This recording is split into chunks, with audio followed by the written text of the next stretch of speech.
All right, ladies and gentlemen. Apologies for the wait. I had to, get dressed just a little bit more, and I'm just getting done with my workout. So, all of your breath doesn't really come back to you instantly. So it's good to see you, Cohagen. Good to see you, Kitty. Good morning. Good morning, everybody. Let's go ahead and get the formalities out of the way because we got another special episode of Solo Leveling's special episodes.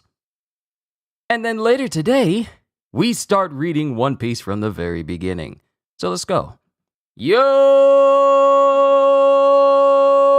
peoples! Kyushu92 here, and welcome back to yet another special episode of Solo Leveling.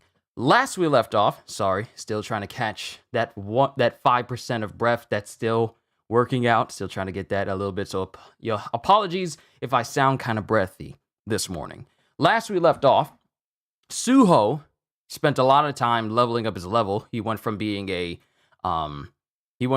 fighter class to being a soul striker class, and he manages to get to Igris, and they're clashing with one another, and he's saying like, wow, Igris is such a level beyond me, but after everything I've been through, hey, I'm in a league on my own as well. And another thing that we learn is the fact that since Suho is the son of Jin, he basically inherited the power of the Shadow Monarch, which boosted his stats, allowing him to basically take down all of these soldiers and then be able to meet up with Igris. Now, the question is whether this is a test set up by Jin or the Shadows to see if he's fully ready to realize the power within him. We still don't know. So, let's go ahead and check out today's chapter.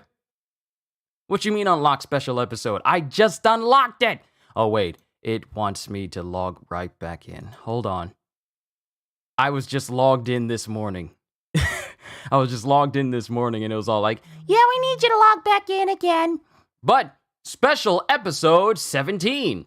And last we saw, Igris got punched by Suho in one of the final panels, and he got launched into a wall. And this chapter begins with Igris being launched into the wall itself. Now, if you guys want to see what I'm reading, either go to the official place on Tapas, or just simply looking up Solo Leveling Special Episode 17 will yield you plenty of results for you guys to see what I'm seeing. But as I always say, support the official release. So it begins with Igris being embedded in the wall, and then Suho trying to punch him, but Igris dodging out of the way. Or at least it looks like he dodges out of the way because Suho just unloads a whole slew of blows where Igris is. And it causes the wall that he hit Igris into to just completely crater because he's just, star platinuming, rushing the entire wall where Igris is. And it shows Igris getting punched straight through this wall and still getting punched by Suho. And then Suho stops and we see... And then it's just like Igris is getting kind of hit over and over and over again because Igris just gets sent flying down the very same hallway that Suho has been, knocking out soldiers through. And he hits Igris so hard that the area around him just erupts from the shockwave, just from the blow. And it shows Igris, and there's cracks on his armor. Such incredible potential.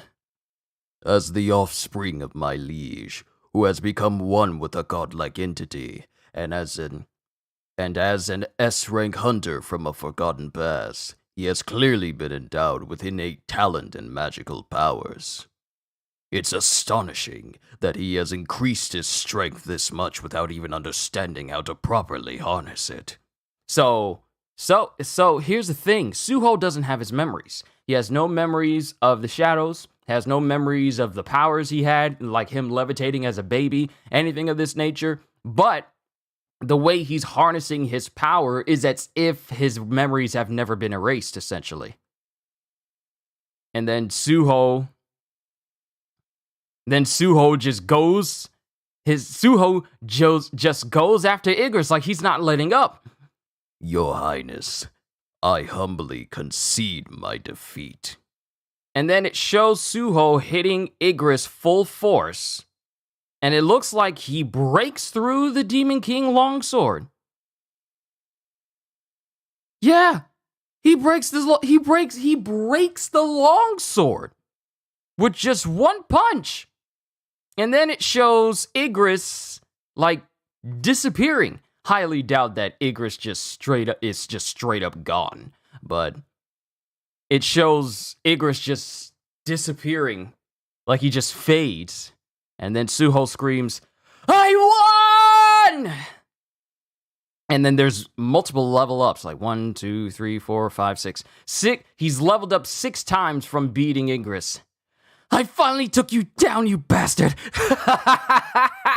And then it shows, like, where it shows behind him a gate opening up. Like, right in the whole area where Suho was fighting Igris, it shows a gate opening up. Huh? Finally, an exit. And then he walks through.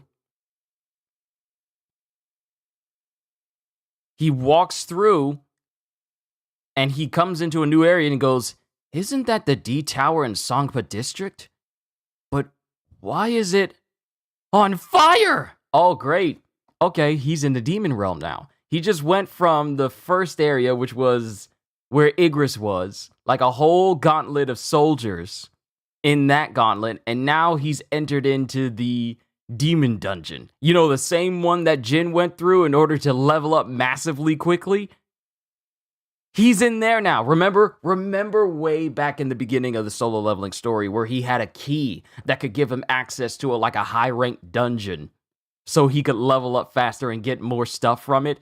It's that same place, because that same tower that's on fire, surrounded by flames and bound up in chains, Suho is in there now. Your boy don't get to rest. He doesn't get to sleep. He doesn't get to catch him. He doesn't get to go to sleep. And then he looks over, and there's someone standing next to him. Huh? And it's the same Cerberus that Jin fought against. They really making this boy go through every major battle of Jin's journey, aren't they? First, Igris. Now he's in the Demon Castle area. Or the Demon Special Dungeon. The Special Dungeon Demon Realm. I forget the exact name. I'm paraphrasing. Please forgive me. But he's standing in front of the Cerberus again.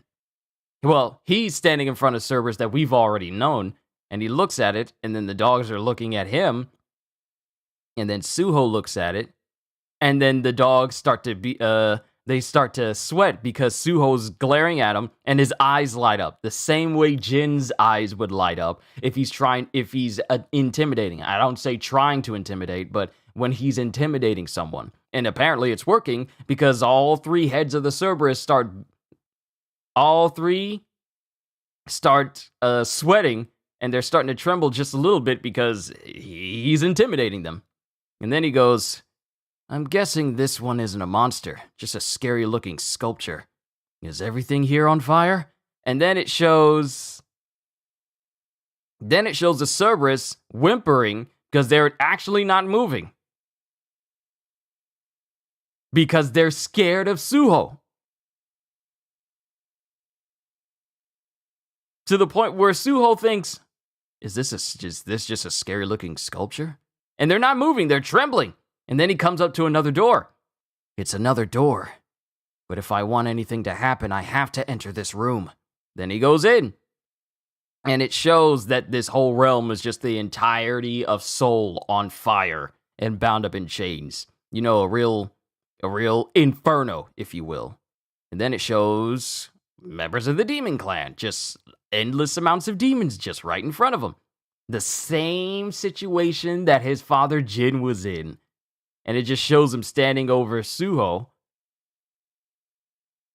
And then it cuts to Suho standing on their lifeless corpses. It shows him standing in front of this massive army. And then it hard cuts to him standing on the bodies of all of these demons. Bodies embedded into buildings. Him standing on a mound of corpses. And then Suho's all like, huh? And then, oh, okay. We've gone full One Punch Man now. We've seriously gone full Saitama now. Because now, Suho is starting to be drawn just like Saitama is when he's not serious in One Punch Man. Like, simplistic eyes, simplistic nose, simplistic face shape. He's not bald, though. He still has hair. And he's just going through, it shows him going through the 10th floor, and he's one-punching monsters. Then he's going to the 20th floor, and he's one-punching monsters. 30th floor, one-punching monsters. He literally has become Saitama right now. Huh? Why is every single one of these monsters so weak? Now he's on the 50th floor. Remember that big, giant, looming, high-grade demon that Jin went up against? And he really had to work towards it? He's at the 50th floor, and Suho's at the 50th floor, facing off against that big boss monster, and he's already killed it. He's that strong. I can even take out the boss monsters with one hit. That just takes the fun out of everything. Thus, you know Saitama's dilemma. Did I go a bit overboard with leveling up while trying to defeat the Dark Knight? Because it shows all these different demons he's fighting against, and he's basically just one-shotting every single one of them. It's a big map, but I should be able to clear a floor every hour if I keep moving. And then it cuts to other creatures going, "How did he progress so far so quickly on his own without a single soldier? Ah!" And it cuts to them being killed by Suho. "He already cleared the 87th floor and made it all the way up here!" And then Suho, blitzing through everything, goes through another gate and goes, "Finally, the 100th floor. Well, not that I expect anything too challenging here either." And then he looks because, oh, it's your girl. It's your girl whose name I forget. The girl that was with Jin. The princess of the Demon Clan. She's walking in there. She's just right there with an entourage of other members of the Demon Clan on horseback. And she's just walking towards Suho. And then Suho doesn't even think, and he blitzes her, and he goes, "Might as well finish this quickly, too." One moment." And then Suho stops, and then she goes, "Even for the Monarch of Shadows, coming all this way up here was a challenge. We didn't expect your highness would be able to do so in merely a few attempts, especially without any soldiers. I mean, last time your highness didn't even make it this far.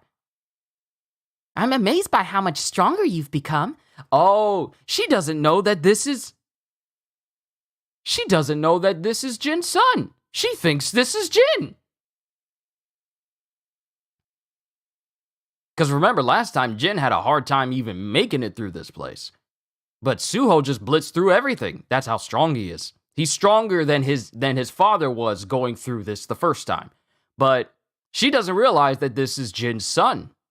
Last time? Oh, never mind. Oh, she knows. She just let it slip. She let it slip. Essil Radaru. That's her name. Thank you. Don't worry, everyone. Before you start writing out who this girl is in the comments, the chapter reminds me. I am Essil Radaru, the eldest daughter of the Radaru clan's chief, who is the leader of all demons. Welcome to the final stage. Already? So this is it? Yes, it's just us here.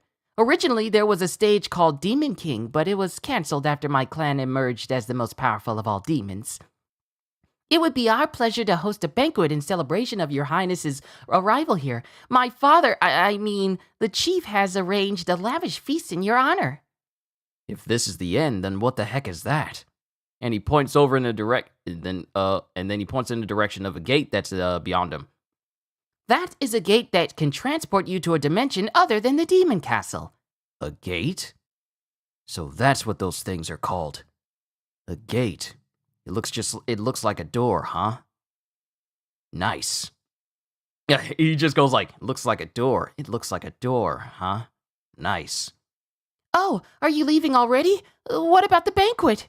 I don't know what demons like to eat, but I'm not of legal drinking age. Let's hold off on the banquet until I'm a little older. And then Estil just goes, Yes, your highness. We hope to see you next... Wait! The Monarch of Shadows always said he would return, but he never did! Oh, right, because Jin never came back to see Esil. Because it cuts back to Jin going, I'll see you around. The Demon Castle has been neglected for almost 60 years now. Not to mention they dragged us into helping build their sculpture.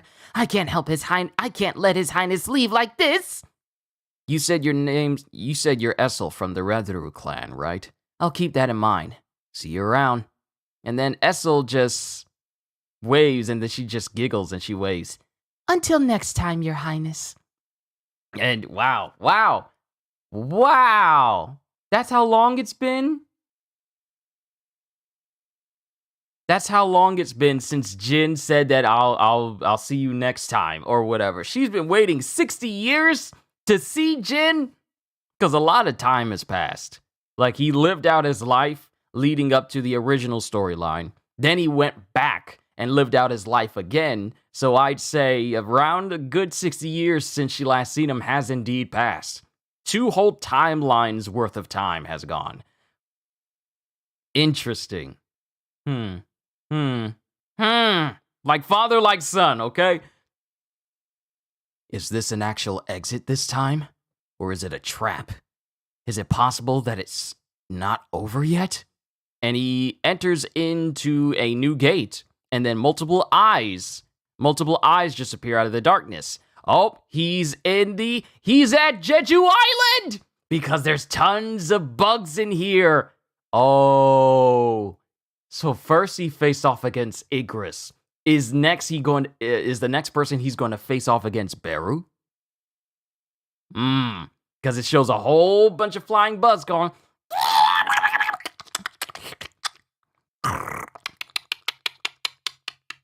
And doing a whole bunch of bug noise. I don't know how to do bug noises, but I'm trying my best. Okay? And then Suho goes like, huh? And then time passes. We cut to a nearby wall because whenever you're doing like a time pass thing, you got to cut to something very basic like a ceiling or a wall or the floor. It cuts to a wall, and then it cuts to bodies, very beaten, dismembered, bloodied bodies of all the bugs a lot of bugs, because it still shows bugs going after Suho, and he's running from them. This boy is having a hard time. He went through the armors, faced off against Igris. Then he went to the demon castle, faced off against a whole bunch of demons, essentially was going through a Saitama mode, but these ants are something different because your boy is running from them. He may have killed a few, but he ain't get all of them. What's with these crazy ants? And then he's punching a couple of them here and there. Darn it, there's no end to them! And then it shows him still leveling up. Well, at least this is helping me level up quite nicely. Name, Sung Suho, level 94. And then it cuts to him standing in front of more bugs. Some dead, some that aren't. Okay, since I've pretty much grown used to these guys now, I think I'm ready to enter those doors. Igris was a test for him, and then he leveled up. Beru was a real test for even Jin back then. And he enters into the room. Oh! And Beru's just right there. This place is huge. I can only imagine how big the boss monster must be for a room this size. And he's not even paying attention to the fact that Beru's in front of him, because he's looking over in this direction, but Beru's right. He's looking over in that direction, but Beru's right in front of him. Sorry, I wasn't projecting into my mic there. But Beru's just walking towards him. Is that guy the only one here? And Beru's just walking towards him. You all know that when Beru starts walking towards you, if you oppose Jin, that's a death walk. And it cuts to Beru, and he's walking towards Suho, and he's crying! He's crying! Oh my goodness! this because remember, the last shadow to see Suho before his memories was wiped was Beru. So to see Suho older after all these years is all like, my king, it's been so long. He's just happy to see. He's deep down, he knows what he has to do, testing Suho or whatever, but he's like trembling because he's trying to keep back from bawling his eyes out from seeing his highness. Is that guy the only one here? But why is it crying? Because it was like Beru's trying to keep the tears back, and then Beru lets out his scream, but he's still crying the whole time. He's all like, "I don't want to do this. I don't want to go against my highness. Please, I don't want to do it." It's like that's how he's feeling right now as he rushes Suho, and he just clashes with Suho.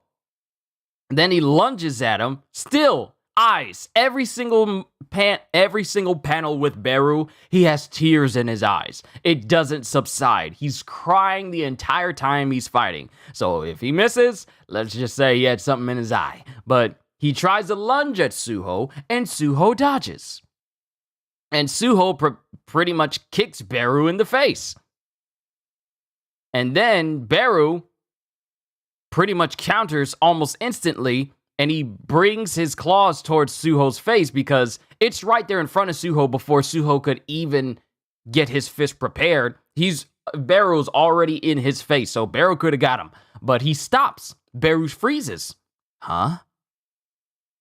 And then Suho takes this moment to uppercut Beru, who's still crying. To be continued.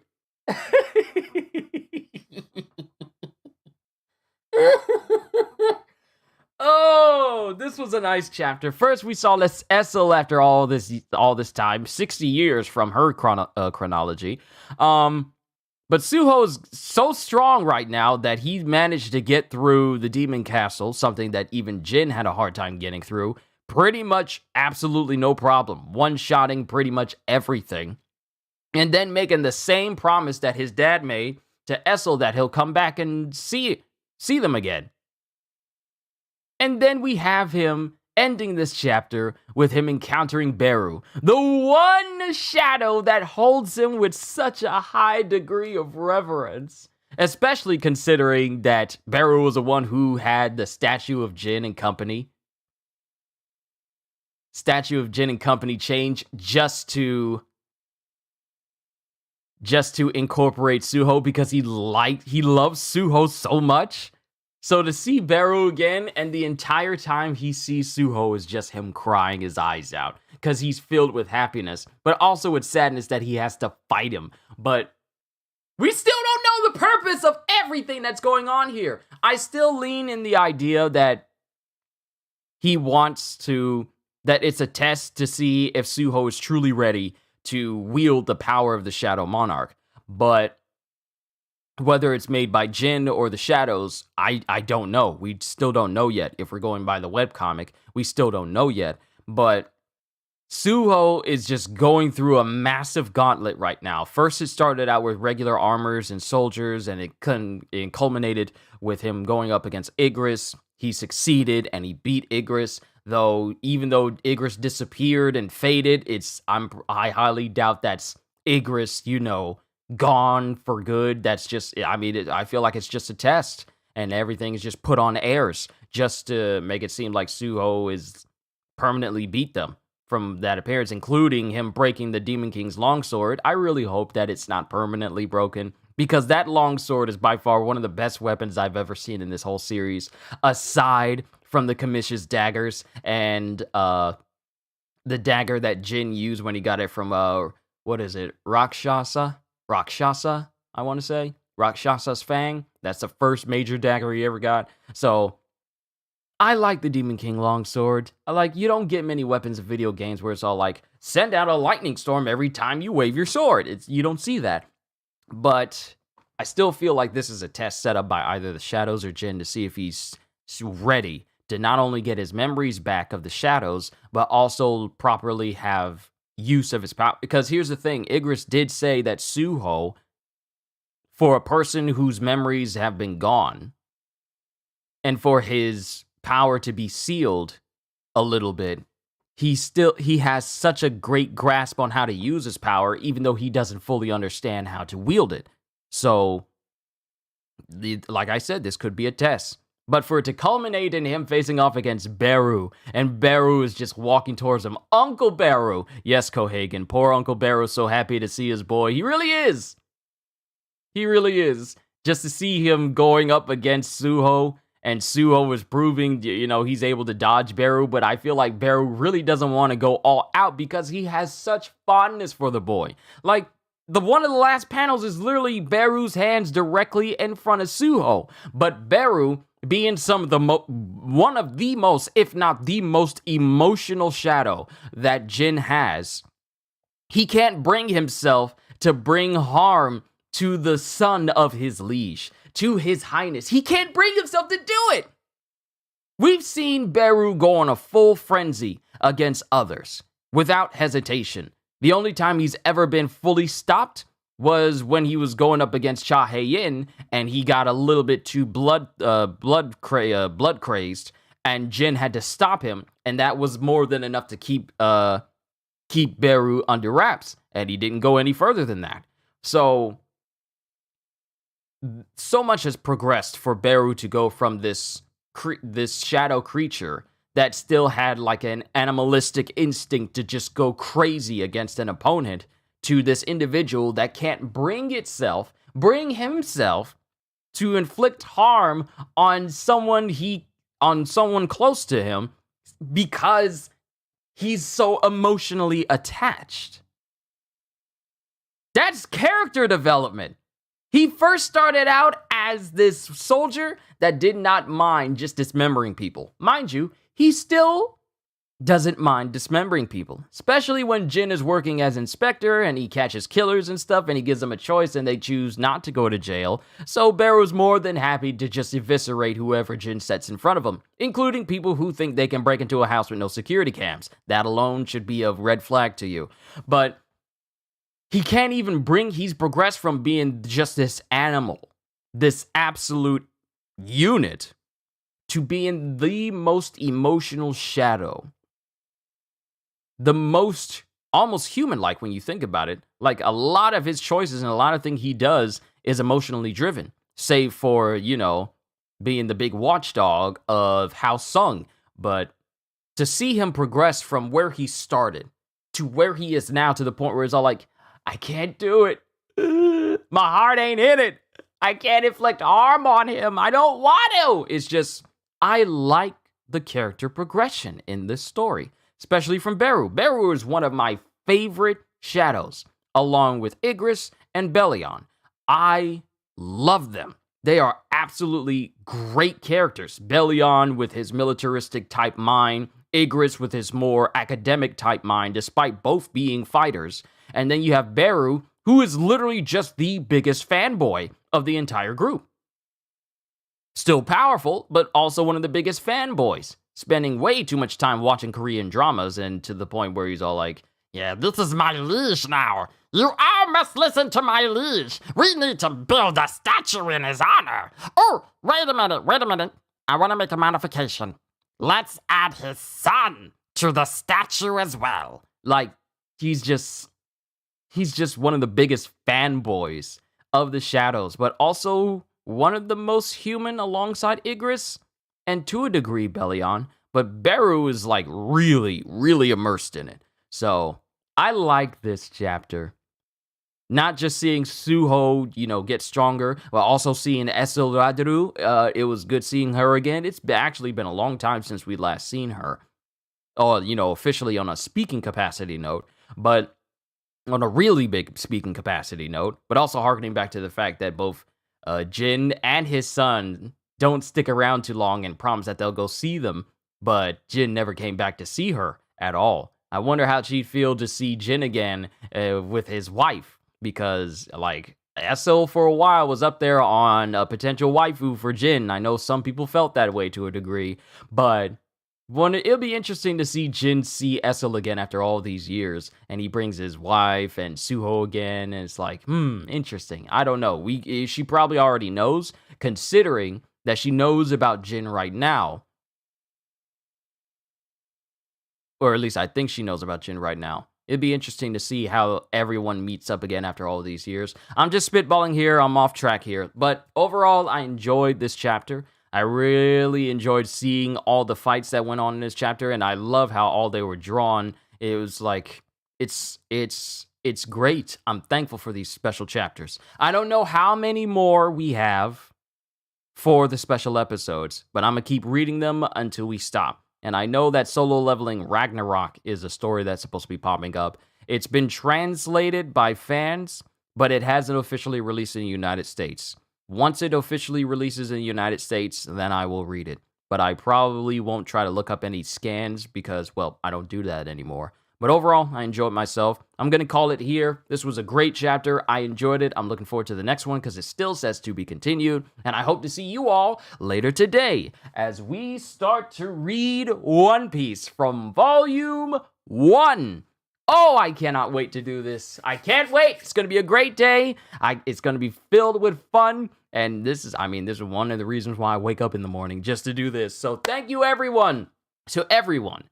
Thank you for your continued support of this channel. Whether you're doing it from subscribing, liking, and sharing, or if you're doing it financially through super chats, super thanks, and memberships, I just want to say thank you for the continued support of this channel. It's a great honor and privilege to do what I love in the service of you. So to everyone here, all I can say at the end of the day is, hope you all enjoyed. Can't wait to see you all in my next video. And if you're new to the channel and you enjoyed what you saw here today, then like, subscribe, share this stream with everyone you know because the more the merrier. And maybe even consider becoming a member because I am always looking forward to entertaining you. So have a fantastic day. And once again, as always,